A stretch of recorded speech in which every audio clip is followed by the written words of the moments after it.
Hello বন্ধুরা, আজকে আপনাদের শেখাবো পাইপের ওডি থেকে সিএফ বের করতে হয় কিভাবে। দেখেন পাইপের এই যে 1 ইঞ্চি পাইপের ওডি হচ্ছে 33। এখন 33 পেলাম, মুক্ত করতে হবে। এখন এই 33কে আপনার ধরেন কি যে আমি নিয়ে যাব সিএফে, তাহলে এখন 33 গুণিত 3.142, এটা সূত্র। এই সূত্রটা আপনাকে মনে রাখতে হবে। এটা লিখে নেবেন যে এটা হচ্ছে সূত্র 3.142, এটা সূত্র, এটা আপনাকে মনে রাখতে হবে।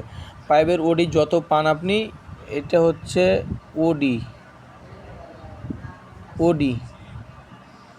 পাইপের ওডি।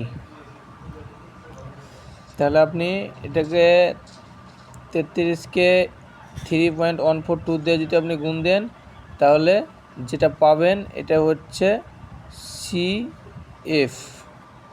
এটাই হবে সিএফ। আপনি ক্যালকুলেশন করে যত পাবেন এটা হবে সিএফ।